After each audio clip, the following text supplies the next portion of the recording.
Buah adalah ciri daripada sebuah pertobatan. Buah adalah ciri pertobatan. Sehingga dengan kata lain, tidak peduli apakah KTP kita Kristen, kalau hidup kita tidak berbuah, maka sesungguhnya kita belum mengalami pertobatan.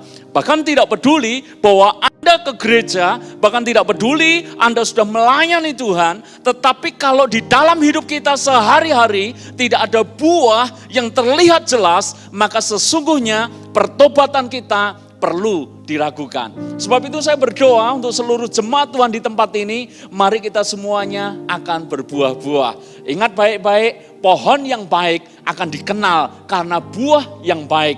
Jadi saudara, orang akan melihat hidup kita seperti apa, itu akan terlihat dengan jelas buah apa yang keluar dari hidup kita semuanya. Dan mari kita akan masuk di dalam buah roh mulai pagi hari ini sampai nanti 9 minggu ke depan, kita akan belajar mengupas satu persatu buah roh yang perlu kita miliki dalam hidup kita semuanya. Pagi hari ini kita akan belajar buah roh yang pertama, yaitu kasih. Ibu bapak saudara semuanya, kenapa kasih ditempatkan yang pertama di antara karakter yang lain? Kenapa di dalam buah roh yang pertama adalah kasih, kemudian ada sukacita, ada damai sejahtera, ada kesabaran, ada kebaikan, ada kelemah lembutan, ada kerendahan hati, kesetiaan, penguasaan diri dan seterusnya. Pertanyaannya, kenapa kasih justru ditempatkan yang pertama? Saudara, inti sari Alkitab itu kalau diperas itu hanya keluar satu kata saja, yaitu kasih. Firman Tuhan berkata, Yesus mengajarkan hukum yang terutama hanyalah kasihi Tuhan Allahmu dengan segenap hatimu, dengan segenap kekuatanmu. Dan kemudian hukum yang kedua yang tidak kalah penting daripada hukum yang pertama adalah kasih sesama manusia seperti engkau mengasihi dirimu sendiri. Jadi saudara, seluruh kitab Taurat, bahkan seluruh isi Alkitab itu kalau dirangkum, kalau diperas saudara, hanya muncul satu kata, yaitu kasih. Paulus juga mengajar kepada jemaat di Korintus. Apa yang diajar oleh Paulus? Paulus berkata seperti ini, kalau kita memiliki semuanya, kita memiliki segalanya, kalau kita punya karunia yang bahkan luar biasa, kalau kita punya iman memindahkan gunung, kalau kita bisa lakukan ini dan lakukan itu, tetapi saudara, kalau tidak ada kasih, maka firman Tuhan berkata, itu tidak ada gunanya sama sekali. Kalau tidak ada kasih, itu seperti gong yang berkumandang. Itu seperti canang bergemerincing, tetapi tidak ada artinya sama sekali. Sebab itu saudara, milikilah karakter kasih di dalam hidup kita semuanya. Saudara, kita juga dikenal sebagai murid Kristus. Itu bukan karena kita nyanyi-nyanyi di gereja. Anda dikenal sebagai murid Kristus bukan karena KTP Anda Kristen. Anda dikenal sebagai murid Kristus, yaitu ketika kita hidup saling mengasihi. Buka kitabmu di dalam Yohanes pasal yang ke-13, ayat yang ke-35. Yohanes pasal yang ke-13, ayat yang ke-35. Saya akan bacakan ayat ini buat saudara semuanya. Yohanes 13, ayat yang ke-35. Sudah ketemu ya? Mari kita baca. Atau kita baca bersama-sama dengan suara keras, 2, 3. Dengan demikian, semua orang akan tahu bahwa kamu adalah murid-muridku, yaitu jikalau kamu saling mengasihi. Semua orang akan tahu, keluarga besarmu akan tahu, tetanggamu akan tahu, teman-temanmu akan tahu, rekan kerjamu di kantormu akan tahu. Tahu kita Kristen, murid Kristus dari apa? Tahu kita bukan karena kita suka tiap minggu ke gereja, di tengah minggu kita bikin komunitas, share group. Bukan karena itu saudara, mereka tahu kalau kita saling mengasihi. Jadi dengan kata lain, kalau kita tidak saling mengasihi, orang Kristen, kekristenannya tidak dibarengi dengan kasih, mereka tidak akan ngerti bahwa kita adalah murid Kristus. Saya kasih judul pagi hari ini, tema kita adalah Love is Verb. Kasih adalah verb. Verb itu kata kerja, tindakan. Jadi hari ini kita mau belajar, kasih itu apa? Kasih adalah kasih ketika sudah ada tindakan nyata dalam hidup kita. Love is verb, kalau Anda suka musik, ini judul pernah dipakai oleh John Mayer dalam salah satu lagunya yang cukup terkenal. Kalau Anda suka baca buku, Love is Verb ini juga pernah ditulis oleh penulis yang cukup populer, Gary Chapman. Kalau Anda suka film, judul yang sama, Love is Verb, pernah dibuat sebuah film tentang kasih. Saudara-saudara, dan hari ini saya juga mengkhotbahkan hal yang sama kepada saudara semuanya. Love is verb. Kasih bukan kasih kalau tidak terlihat secara nyata dalam kehidupan. Kasih itu bukan hanya sekedar Anda ingin mengasihi. Saya ingin pagi hari ini membuat kita semuanya punya cara pandang yang baru tentang kasih. Dan kita perlu mungkin mendefinisikan ulang kasih itu apa. Saudara-saudara, Anda ingin mengasihi, itu belum tentu Anda benar-benar mengasihi. Saya ulangi, sekedar keinginan itu baik. Ingin mengasihi, baik enggak? Baik. Ingin mengampuni, itu baik. Ingin memberi, itu baik. Ingin menolong, itu baik. Ingin berbuat baik, itu baik. Tetapi kalau ingin berhenti di titik ingin, itu tidak menjadi sesuatu. Kalau saya kasih contoh kepada saudara semuanya, siapa yang ingin saya memberi sesuatu kepada Anda? Misalnya, contoh anak saya sendiri, saya ingin membelikan handphone baru kepada anak saya. Kamu pengen apa, nak? Ngomong disaksikan Tuhan dan di hadapan jemaat. Apa? Handphone gaming? Ya, tapi kalau sebatas ingin, dia sudah dapat belum, saudara? Kalau kira-kira tahun depan, saya masih dalam tahap, saya ingin memberi kamu handphone terbaik. 2 tahun kemudian, keinginan saya tidak pernah berubah. Dianya berubah, saudara. Betul gak? Nangkep maksud saya? Karena ingin, itu bukan tindakan. Dan karena ingin, itu tidak mengubah sesuatu. Anda ingin, itu baik. Tetapi selama ingin, tetap ingin, itu tidak menjadi arti. Sesuatu menjadi berarti kalau kita menambahkan arti di dalamnya. Dan arti yang sesungguhnya itu kalau sudah terwujud menjadi sebuah tindakan. Kasih itu bukan hanya sekedar konsep. Orang punya konsep mengasihi. Saya yakin mayoritas 100% di antara Anda mengerti konsep kasih. Konsep kasih itu apa? Kalau Anda dibenci, Anda harus mengampuni. Itu konsep kasih.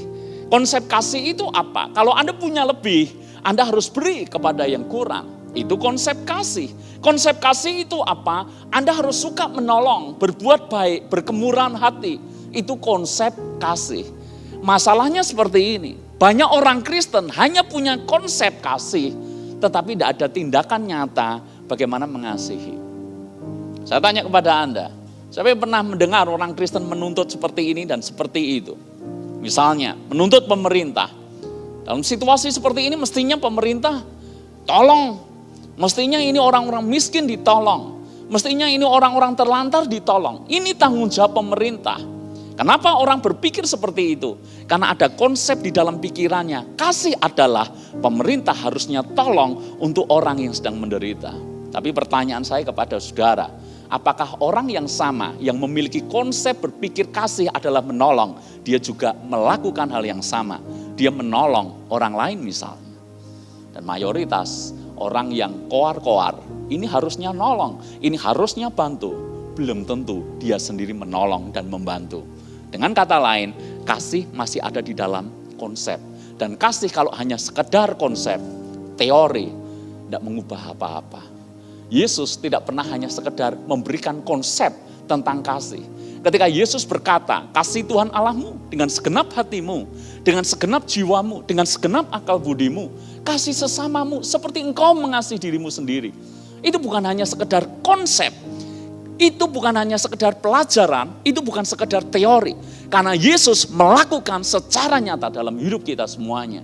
Dia tergantung mati di atas kayu salib, itu bukan teori, itu sebuah tindakan nyata yang dikerjakan oleh Yesus. Kasih bukan konsep, dan kasih bukanlah kasih ketika tidak dilakukan secara nyata. Misalnya, bayangkan ruangan ini padam. Oke? Bisa bayangkan ya, ruangan ini tiba-tiba padam. Sebenarnya ada sebatang lilin di dekat saya. Oke? Dan Anda tidak mengerti itu karena padam. Hanya ketika saya menyalakan lilin itu, baru Anda tahu ada lilin. Oke, pelan-pelan ya.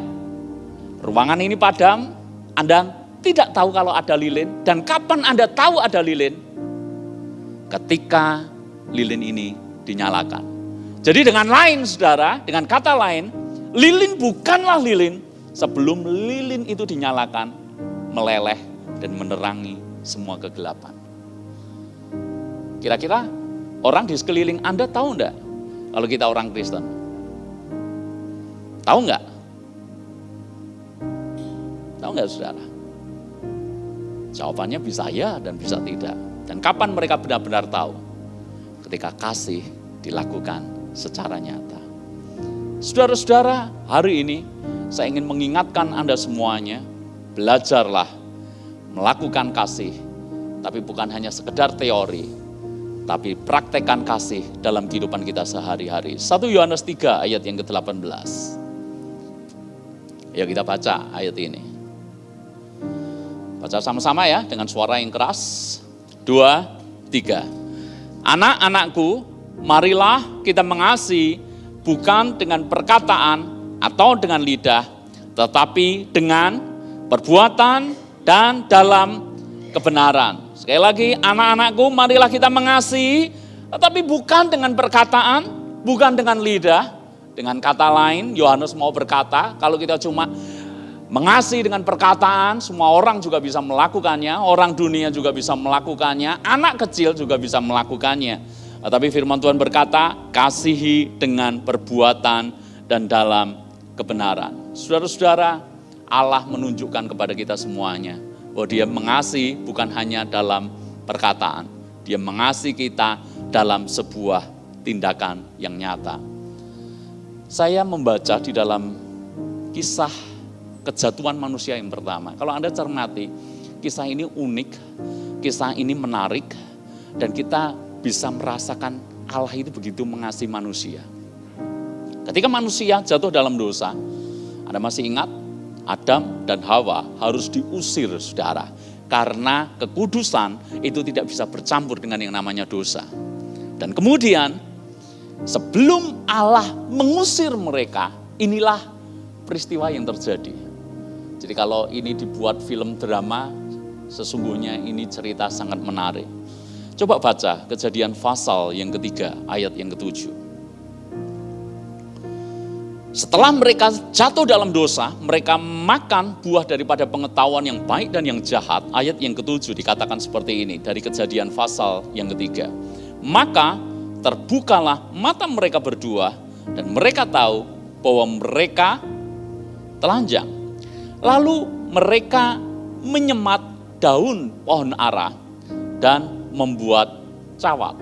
Saudara-saudara, ketika manusia pertama mengerti bahwa mereka telah berbuat dosa, mereka ini bisa malu kalau mereka telanjang. Jadi sebetulnya saudara, ketika mereka sadar mereka telanjang, sesungguhnya jelas mereka sudah jatuh di dalam dosa. Dan karena mereka telanjang, mereka menutupi ketelanjangannya itu dengan apa? Dengan daun pohon ara dan membuat cawat. Jadi hanya untuk menutupi aurat mereka saja. Tidak menutupi secara penuh. Karena memang pada waktu itu belum ada penjahit tentunya. belum ada desainer tentunya, dan mereka juga tidak ngerti bagaimana harus menutupi. Sehingga mereka menutupinya dari daun pohon ara. Pernah pakai pakaian dari daun? Halo? Rasanya gimana? Rasanya gimana? Tidak nyaman. Rasanya gimana? Yang pasti tidak akan bertahan lama. Daun itu kan pasti kering, saudara. Dan kalau kering, gampang sekali rusak, gampang sekali sobek. Itu daun. Manusia ketika jatuh dalam dosa punya inisiatif. Dia buat cawat, dia buat pakaian dalam dengan yang namanya daun pohon ara. Kalau saya jadi Tuhan mungkin, saya akan biarkan itu. Dosa-dosa mereka sendiri, yang salah juga mereka sendiri. Betul enggak? Dan konsekuensinya jelas, mereka harus keluar. Tetapi yang menarik adalah ayat berikutnya, ayat yang ke-21. Dalam kemarahannya, karena dalam kekudusan Allah, dan dalam ketegasannya, tapi kita bisa melihat apa yang dilakukan Tuhan Allah kepada manusia yang diciptakannya. Ayat yang ke-21, dan Tuhan Allah membuat pakaian dari kulit binatang untuk manusia. Tidak hanya sekedar cawat, tidak hanya sekedar pakaian untuk menutupi aurat mereka aja. Tetapi Tuhan membuat pakaian, artinya menghangatkan mereka. Artinya menutupi semua hidup mereka. Dari apa? Bukan dari daun pohon ara, tetapi dari kulit binatang yang buat Allah sendiri. Jadi Allah ini desainer hebat. Kalau ditanya penjahit pertama di dunia siapa? Kalau bicara bukan manusia, tentu saja Tuhan. Karena dia membuat pakaian untuk Adam dan Hawa. Dan mengenakannya kepada mereka. Yuk kita bayangkan. Bayangkan adegan ini ya. Bisa enggak Tuhan udah bikin, nih kamu pakai. Bisa enggak? Bisa enggak? Kelihatannya memberi, ya udah pergi. Bisa enggak? Tapi ayat ini menulis, tidak cuma sekedar membuat pakaian terbaik. Jadi Tuhan itu masih memikirkan nanti manusia seperti apa. Dia buat pakaian yang terbaik dari bahan yang awet, yaitu kulit binatang. Menghangatkan mereka. Tidak cuma itu loh. Allah mengenakan pakaian itu kepada mereka. Bukankah kasih Allah terlihat jelas dari hal ini? Dan tidak hanya sekedar membuat pakaian buat mereka. Pada perikop yang sama, Tuhan berjanji satu kali kelak akan ada penebusan bagi umat manusia. Yang seperti ini, apakah bukan kasih namanya? Puncak kasih Tuhan dinyatakan melalui pengorbanan Tuhan Yesus Kristus. Yohanes 15 ayat yang ke-12, saya bacakan buat Anda. Inilah perintahku, yaitu kamu saling mengasihi seperti aku telah mengasihi kamu. Dan Yesus berkata, aku mengasihi kamu bukan dengan perkataan, aku mengasihi kamu dengan perbuatan dan tindakan nyata. Nyawa diberikan kepada manusia. Ayat yang ke-13, tidak ada kasih yang lebih besar daripada kasih seorang yang memberikan nyawanya untuk sahabat-sahabatnya. Dan Yesus berkata seperti ini kepada murid-murid. Ini ayat ini juga punya histori, saudara. Jadi saya mengajak, setiap kali baca ayat firman Tuhan, selalu coba belajar. Maksudnya apa toh? Kalau ditarik di zaman sekarang, Yesus berkata seperti ini, hendaklah kamu saling mengasihi, dan ukurannya seperti apa? Tidak ada kasih yang lebih besar daripada kasih seseorang yang memberikan nyawanya untuk sahabat-sahabatnya. Siapa bersahabat pagi hari ini? Tolong angkat tangan Anda. Takut ya, karena arahnya sudah bisa ditebak. Siapa yang mau jadi sahabat saya? Tidak ada, ini menyakitkan sekali.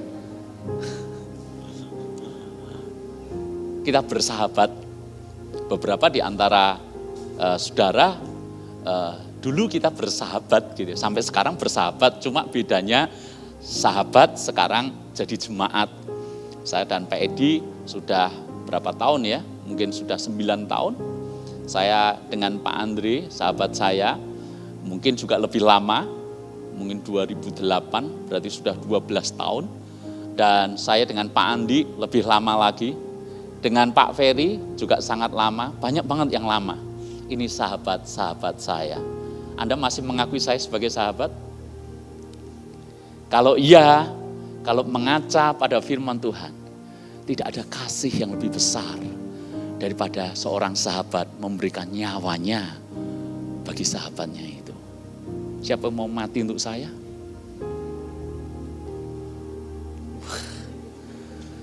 Saya terharu, saudara.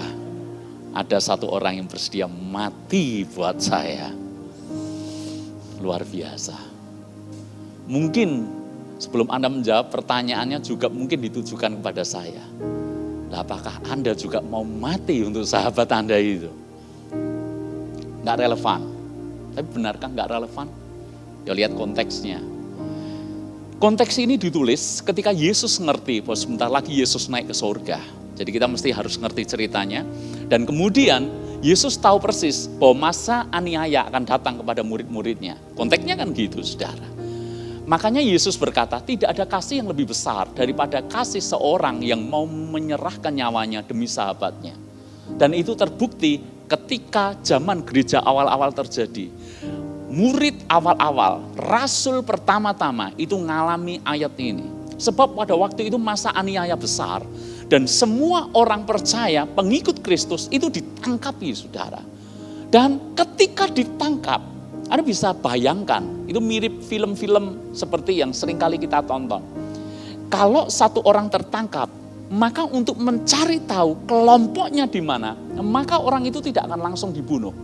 Orang itu akan diinterogasi, bahkan orang itu akan disiksa sedemikian rupa untuk membocorkan di mana kumpulan orang-orang percaya, di mana kumpulan orang-orang Kristen ada. Karena mereka dalam tanda kutip adalah gereja bawah tanah. Gereja yang tidak terlihat, gereja yang sembunyi-sembunyi. Karena waktu itu kan mereka dikejar-kejar, saudara. Jadi orang yang tertangkap ini, mereka harus dipaksa mengaku di mana jemaat yang lain berkumpul. Disinilah kasih mereka kepada saudara seiman, kepada sahabat-sahabatnya itu diuji. Apakah demi keselamatan mereka sendiri, mereka akan membocorkan di mana orang percaya sedang berkumpul, ataukah dia rela menyerahkan nyawanya demi sahabat-sahabatnya. Dengan kata lain, ini sebuah tindakan dan ekspresi kasih yang nyata. Saudara-saudara, kasih yang nyata adalah ketika kita sudah dalam tahap kita berani menyerahkan semua hidup kita kepada orang yang kita kasih. Kalau Anda, kepala keluarga, Anda mengasihi keluargamu, apa yang Anda perjuangkan untuk keluargamu? Kalau Anda suami mengasihi pasanganmu, pengorbanan seperti apa yang Anda lakukan untuk pasanganmu? Dan ketika engkau istri mengasihi suamimu, hal apa yang Anda lakukan untuk menyatakan engkau mengasihi suamimu? Beri waktu untuk suamimu, layani suamimu. Dan suami perhatikan istrimu. Orang tua beri waktu lebih banyak kepada anakmu. Dan anak hormatilah orang tuamu atau ayahmu. Itu kasih. Kasih juga kalau kita bicara soal gereja, seberapa saya mengasihi jemaat, itu tidak hanya terlihat dalam konsep saya menyatakan berulang-ulang sebagai gembala, saya mengasihi saudara. Atau kemudian biasanya para WL ketika ingin membangun suasana yang hangat dalam sebuah pujian penyembahan, bahkan ditambah dengan lagu, ku kasih engkau dengan kasih Tuhan, jemaat diminta tersenyum satu sama lain. Tapi apakah benar kasih hanya sekedar hal-hal seperti itu? Ataukah kasih benar-benar nyata kita lakukan? Kita mengasihi pelayanan, pekerjaan Tuhan, mengasihi jemaat, mengasihi Tuhan. Apakah kita sungguh-sungguh melakukannya all out dalam mengerjakannya?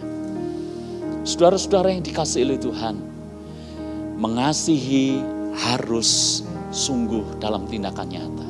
Itulah yang membedakan antara love dan lust.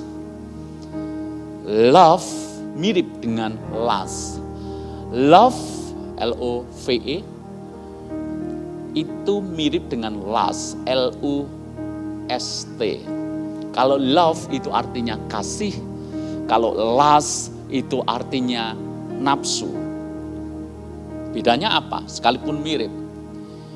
Yang pacaran, generasi milenial, anak-anak muda, pacaran Anda, apalagi yang cewek-cewek, dengar baik-baik, Anda harus bedakan, cowokmu itu love atau lust.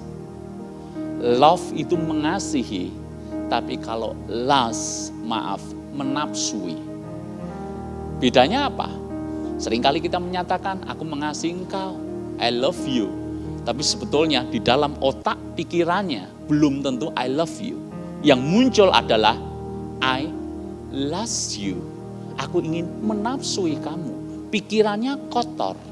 Pacaran tidak kudus. Itu bukan cinta. Kalau cinta dia akan menghormati pacarnya. Tapi kalau dia tidak menghormati pacarnya, hawa nafsunya lebih menguasai. Barangkali belum tentu benar-benar cinta. Karena cinta, kasih, love, itu memberi. Kalau lust, nafsu, itu mengambil. Bedanya seperti itu. Dan banyak orang mengira mengasihi, tapi sebetulnya dia menafsui. Tidak memberi, tapi mengambil.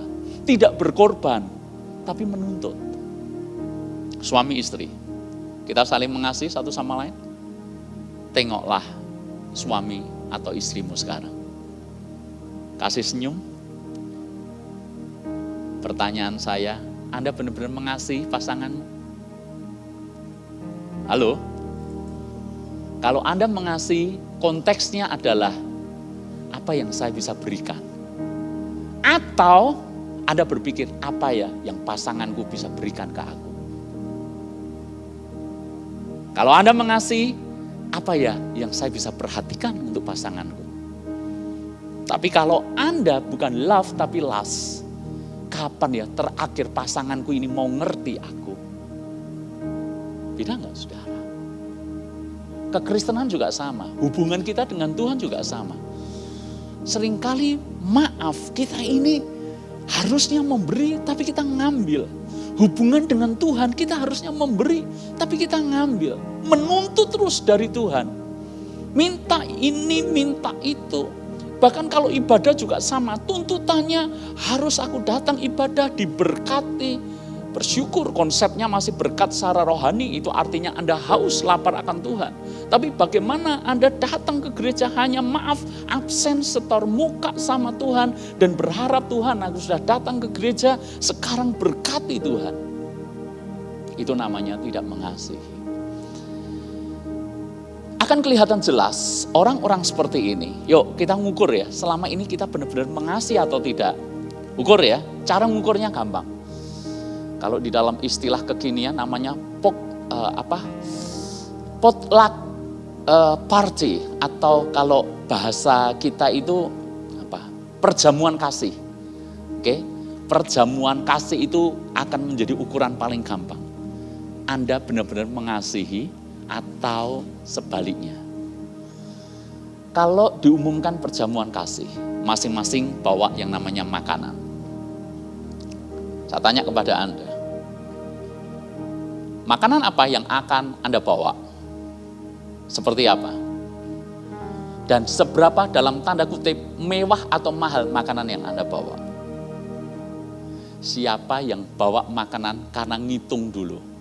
Kalau saya bawa capcay, saya nanti dapatnya apa? Hah? Saya bawa sate, dapatnya lodeh. Ini namanya bukan capcay, bocai. Betul nggak? Karena bawanya sate, bawanya daging, bawanya steak, dapatnya gado-gado. Rugi saya. Tiap tahun di akhir tahun saudara, kita bikin yang namanya tukar kado. Sudah ditentukan minimal 20.000 misalnya. siapa pulang bahagia dan siapa pulang kecewa. Biasanya yang bahagia, dia beli 20.000, dia dapat 100.000. Yang paling kecewa adalah ketika dia udah beli mahal-mahal, dia pikir kalau aku memberi yang 50.000, diinvestasikan di rumah Tuhan, pulang bawa kado sebesar 200.000. Siapa sangka bawa 50.000, dapatnya di bawah 20.000. Lalu kemudian uring-uringan, kalau gini ya rugi. Wes lain kali dibuat flat aja, 20.000 semuanya. Saudara, kelihatan enggak? Dalam hubungan juga sama. Yuk, dalam hubungan, siapa menuntut, siapa mengambil, atau siapa memilih untuk berkorban, dan siapa memilih untuk memberi. Kasih seperti itu. Persahabatan yang menyenangkan, persahabatan kalau mau awet. Saya berharap kita semuanya tidak hanya berjemaat, tapi bersahabat satu sama lain. Dan kalau mau persahabatan awet, simple. Konsep pikir kita harus kasih. Kasih artinya aku memberi apa untuk sahabatku. Jangan berpikir bahwa keuntungan apa yang aku dapatkan dari persahabatanku ini. Kalau kita mikirnya seperti itu, happy hidup kita. Amin, saudara.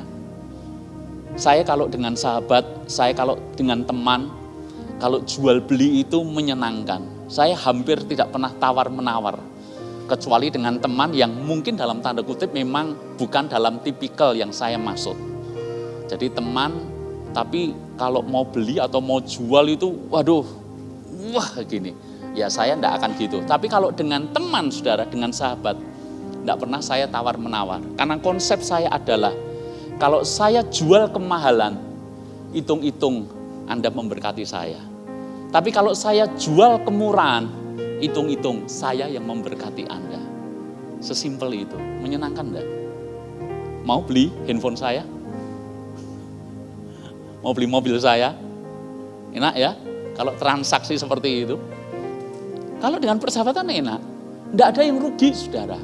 Karena konsepnya kasih. Kalau kemahalan ya udahlah kamu memberkati aku. Kalau kemurahan, aku yang memberkati kamu. So simple itu. Tapi kalau pikirannya enggak kasih, hitungannya bundet, saudara. Persahabatan, hubungan, semuanya mestinya harus dilandasi dengan yang namanya kasih. Pertanyaannya sekarang, bagaimana kita bisa mengasihi dalam level puncak? Dalam tanda kutip, seperti seorang yang menyerahkan nyawanya untuk sahabat-sahabatnya.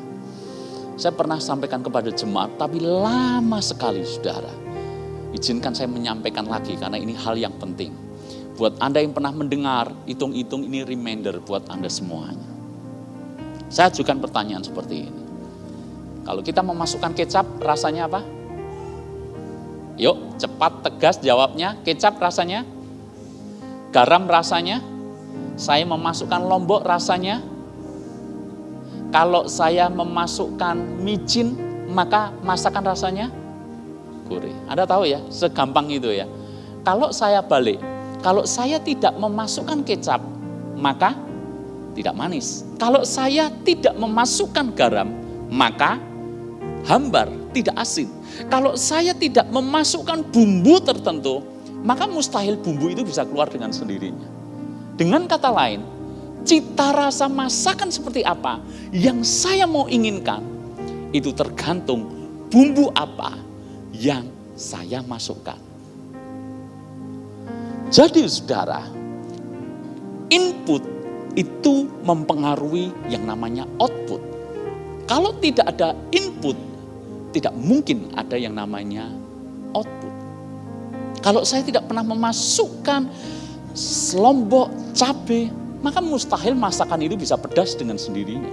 Karena tidak ada input berupa rasa pedas, masakan itu tidak pernah menjadi pedas. Demikian pula halnya dengan kasih. Bagaimana mungkin kita bisa mengasihi? Outputnya kita pengen kasih. Tapi kalau tidak pernah ada input kasih kepada kita, tidak mungkin kita bisa mengasihi. Amin. Anda ingin mengasihi, Anda harus terima kasih dulu dari Tuhan. Anda ingin murah hati, Anda harus mengalami dulu kemurahan hati dari Tuhan. Mustahil orang bisa memberikan nyawanya untuk sahabatnya kalau dia tidak mengalami dulu kasih Tuhan Yesus sahabat kita yang sudah menyerahkan nyawanya lebih dulu kepada kita semuanya. Jadi kita harus mengalami dulu, baru kita bisa bagikan. Kita mengalami kasih Allah dulu, baru kita bisa bagikan. Kalau tidak mungkin bisa. Makanya prinsip kalau Anda naik ke sebuah pesawat, maka pramugari itu selalu mengingatkan ketika kita hendak pesawat take off. Selalu diingatkan, kalau sampai terjadi goncangan, lalu kemudian masker itu turun dari kabin pesawat, maka yang kita lakukan sebelum menolong anak kita adalah kita pertama dulu harus pakai dulu ini masker udara ini. Kita harus pakai dulu baru kita menolong. Hafal kita sampai ya, ini peringatan atau tata cara yang setiap kali kita terbang selalu diingatkan. Jadi kita harus mengalami dulu, pakai dulu, mengecap dulu, baru kita bisa bagikan, saudara. Semakin meresap, maka rasa yang keluar semakin kuat. Yang bikin gudeg, masak gudeg, tolong angkat tangan. Pernahkah? Ada ya? Bikin tahu bacem, ada? Banyak ya? Tahu bacem enak tidak? Itu butuh yang namanya proses waktu, saudara. Istri saya selama work from home, stay home, bikin tahu bacem, sejinping luar biasa, saudara. Tidak bisa dalam 1 jam, tidak bisa. Karena dibuat bumbunya meresap lebih dulu. Betul enggak? Semakin meresap, keluarnya semakin enak, lezat rasanya. Kalau mau rasa hidup kita ini keluar, kasih Allah itu keluar. Orang baru lihat hidup kita, kasih kita udah kepancar. Ini mesti harus kasih Allah meresap dalam diri kita, itu luar biasa. Berarti harus ngalami Tuhan, mengecap kebaikan Tuhan. Kalau kita udah ngalami Tuhan, kasih itu bukan hal yang sulit. Kalau tidak ngalami Tuhan, kasih itu setengah mati sulitnya. Kenapa? Kita mengasihi tapi pura-pura. Karena kita tidak punya sesuatu yang kita bagikan. Betul nggak? Saya ulangi ya. Hanya karena kita menerima kasih Allah, kita bisa membagikan kasih kepada sesama. Kalau kita tidak mengalami kasih Allah, bagaimana mungkin kita bisa bagi kepada sesama? Kalau kita kelihatannya bisa mengasihi kepada sesama, jangan-jangan itu bukan kasih sejati. Jangan-jangan itu hanya pura-pura. Orang kalau sungguh-sungguh mengasihi akan luapannya keluar, saudara. Saudara-saudara, pernahkah Anda melihat sebuah kenyataan seperti ini? Misalnya diumumkan, ya ini contoh sederhana.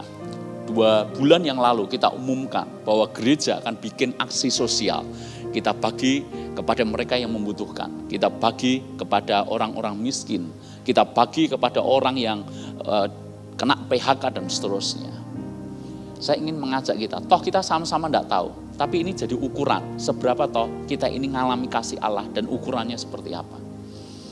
Siapa yang berpikir, ini bukan soal tidak punya, saudara. Misalnya dia punya, tapi dia berpikir harusnya saya ikut dapat. Ada nggak seperti ini? Di kampung kami, saudara, beberapa waktu yang lalu Pak RT cerita bahwa ketika diberitahukan pemerintah akan berikan subsidi bantuan sembako, saudara. Dari jumlah kakak 40-an yang mengajukan 33. Tapi percayalah, gembala Anda tidak ikut daftar. Dan yang keluar adalah 3 paket saja. Dan 3 paket mereka semuanya tetap minta dibagi rata. Anda bisa bayangkan. Kelihatan kan? Love atau lust. Memberi atau mengambil. Mungkin mereka berpikir, aku ya butuh kok. Ini kondisi pengeluaranku banyak, lalu kemudian pemasukanku berkurang banyak. Seperti beberapa waktu yang lalu heboh saudara, ada orang menulis dalam tanda kutip surat terbuka kepada Pak Presiden. Anda baca enggak? Dia berkata, Pak Presiden, gaji saya 20 juta. Banyak enggak 20 juta? Banyak? Banyak ya? 20 juta. Gara-gara corona dipotong separuh oleh perusahaan. Tinggal 10 juta. Bagaimana saya bisa hidup dengan 10 juta? Kalau angsuran rumah itu 5 juta, angsuran mobil 4,5 juta. Saya harus hidup dari hanya 500 ribu untuk 1 bulan. Minta ke Presiden bantuan sosial. Luar biasa.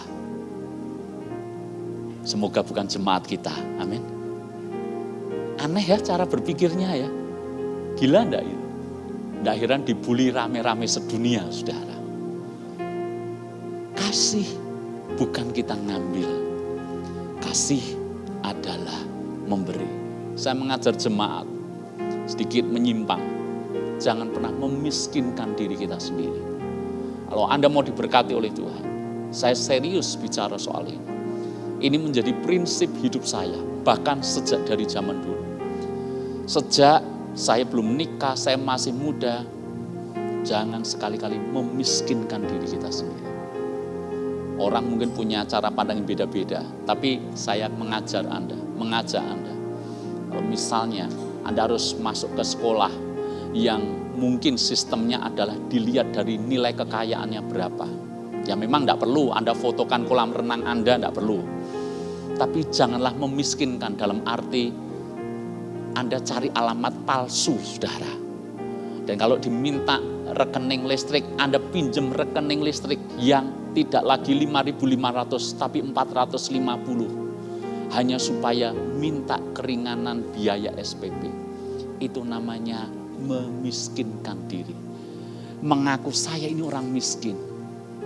Zaman seperti ini, BLT seperti ini, tiba-tiba banyak orang yang punya penghasilan tiba-tiba memiskinkan diri. Saya butuh ini, saya ini tidak mampu. Maaf kata, bukan saya mengutuk menghakimi orang-orang seperti itu.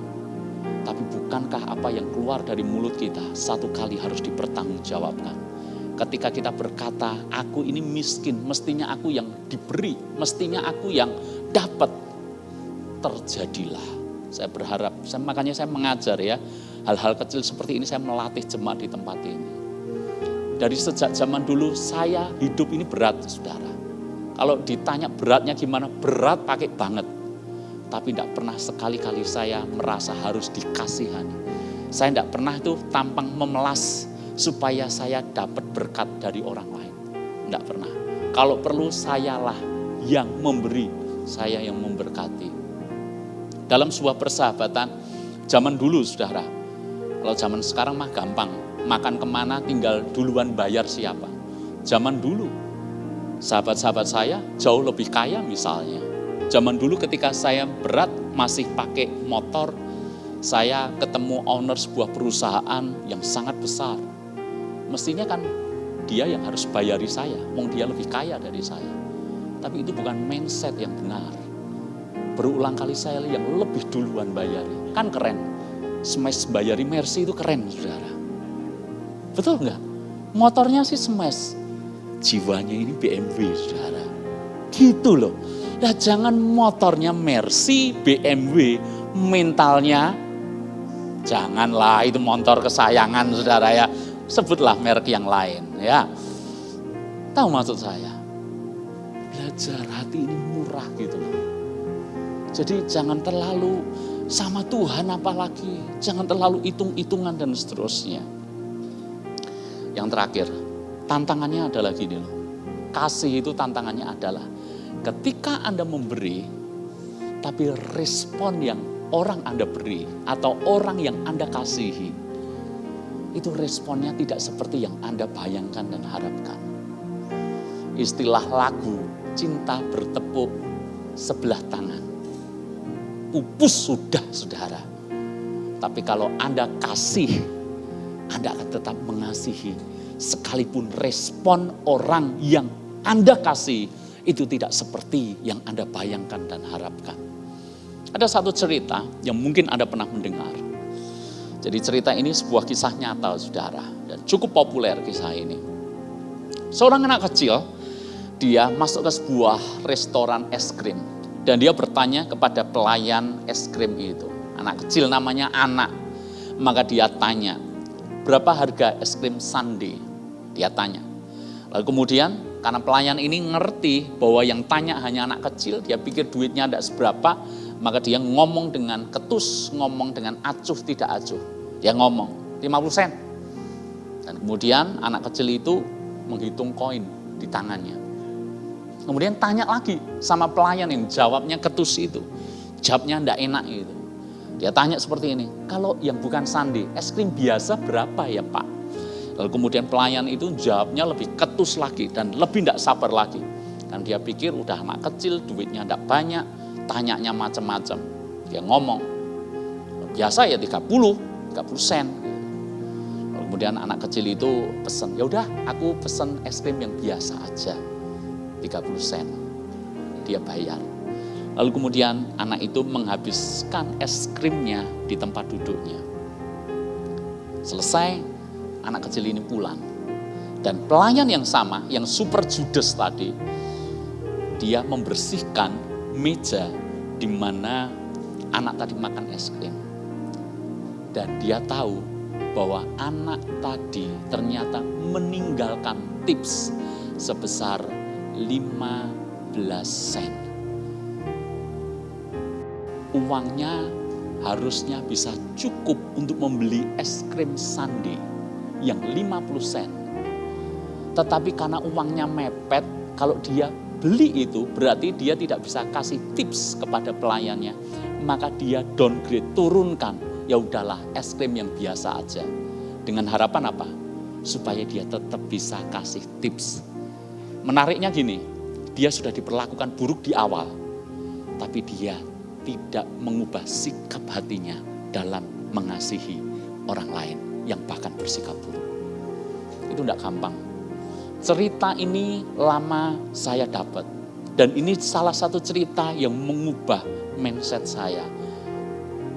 Saya kerap beberapa kali naik Gojek, naik Gokar, naik Grab, dan seterusnya. Tidak semua yang saya naik itu layanannya bagus. Saya mengajar anak saya, siapapun kalau GoFood, ya sekalipun udah dibayar, selalu mereka pasti bawa uang tips. Ya. Kadang-kala ada yang nganyel ke, tahu nganyel ke ya? Alamat ndak mudeng-mudeng, lambat, dan ndak ramah. Ada yang seperti itu. Tapi kami tetap layanan baik tidak baik, yang kita dapat baik atau buruk. Kita melatih untuk memberi bukan karena orang lain berespon apa. Memberi karena kita punya pilihan untuk melakukannya. Amin, saudara. Jadi tidak perlu respon orang lain buruk. Karena kita tidak izinkan respon orang lain membuat kita melakukan hal yang sama. Responmu buruk, aku juga akan buruk. Engkau tidak menghargai aku juga tidak akan menghargai kamu. Engkau tidak mengasihi aku juga tidak akan mengasihi kamu. Ini berarti hidup kita ditentukan oleh orang lain. Asik tidak? Hidup ditentukan oleh orang lain. Tidak enak, saudara.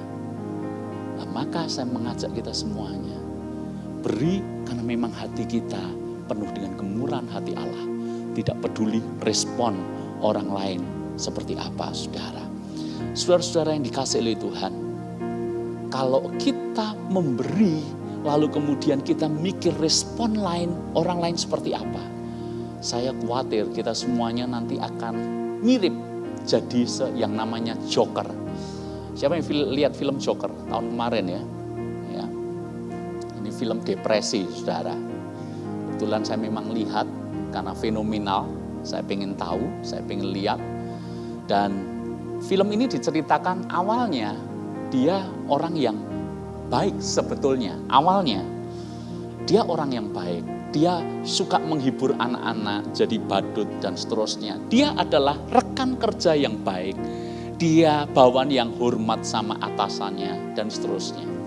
Tetapi kenapa dari orang baik jadi jahat? Karena dia merasa cintanya bertepuk sebelah tangan. Kasihnya tidak dihargai. Dia berbuat baik tapi ditipu. Dia berbuat baik tapi dikhianati. Dia melakukan hal yang baik tapi ujungnya dia dapat hal yang buruk. Makanya dia membalas hal seperti itu dengan dia menjadi jahat luar biasa. Makanya ada istilah yang terkenal ketika film Joker ini muncul. Orang jahat adalah orang baik yang tersakiti katanya. Kenapa? Karena respon buruk mengizinkan mengubah hidupnya. Padahal yang benar adalah kasih harus mengalami Tuhan dan kita keluarkan. Tidak peduli respon orang lain seperti apapun dalam hidup kita. Amin, saudara. Amin. Mau hidup dalam kasih? Kita ulas sedikit untuk mengakhiri. Love is verb. Kasih adalah tindakan nyata. Bukan sekedar konsep, bukan sekedar keinginan, dan bukan sekedar teori. Bahwa kasih harus kita lakukan bahkan dengan pengorbanan mungkin. Kasih bukan menghitung untung rugi. Kasih bukan menghitung apa yang saya dapatkan. Itu bukan kasih, itu nafsu namanya. Dan kalau kita mengasihi, tidak perlu lihat respon orang lain kepada kita seperti apa. Jangan biarkan orang lain yang menentukan hidup kita. Biarlah kita yang menentukan hidup kita. Kita mengasihi tidak peduli seperti apapun respon orang yang menerima kasih kita. Karena kita hanya mau jadi saluran kasih Allah kepada sesama kita. Tuhan memberkati kita semuanya.